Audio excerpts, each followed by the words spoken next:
boy, all my children are yummy, and I'm in love with them, and I love my girls, and I know that when I'm in the nursing home, they'll be the ones to come and pluck my chin hairs. Because he is now since married and gone off with his wife and her people.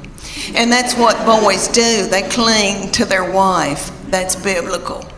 He said to me, Mom, she is now my immediate family. You are my extended. That's what he said to me right before they got married. And he said, Mom, that's biblical.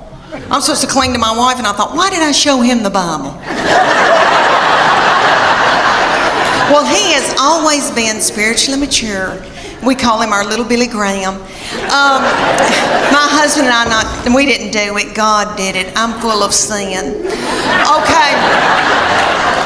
I've been washed in the blood, but I've been a horrible, horrible person. Not too bad, but okay. So this baby has been just like an old man all of his life. Let me give you an example. He had a little girlfriend in high school, and he would go over to her house and they'd watch movies. And he came home one night and he used to tell me everything. And I said, what y'all been doing?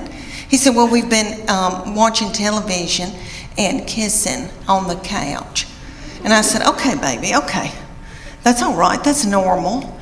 But I said, you know, before you know it, you've got your hand on somebody's leg, your arm around, and you know, things can get out of control. And I just say, slow it down.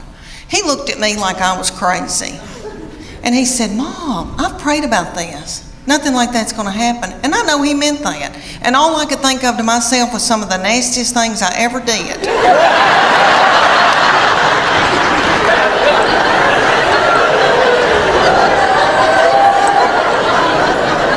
Was at the Adams United Methodist Youth Fellowship on a hayride.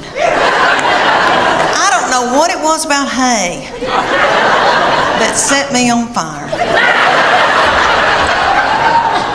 I wish it did now,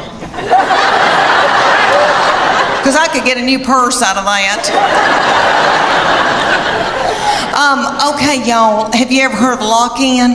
I know everybody in here that has been from Chattanooga has probably been raised in church. Okay, I don't know who that little darling, sweet fool was that came up with the lock-in.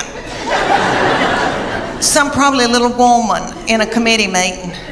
And she probably said, oh gosh, y'all, let's come up with something for all the hormonal teenagers. Let's gather them up and put them in the church building and lock the door and turn the lights out and leave them there all night. Maybe somebody will end up pregnant.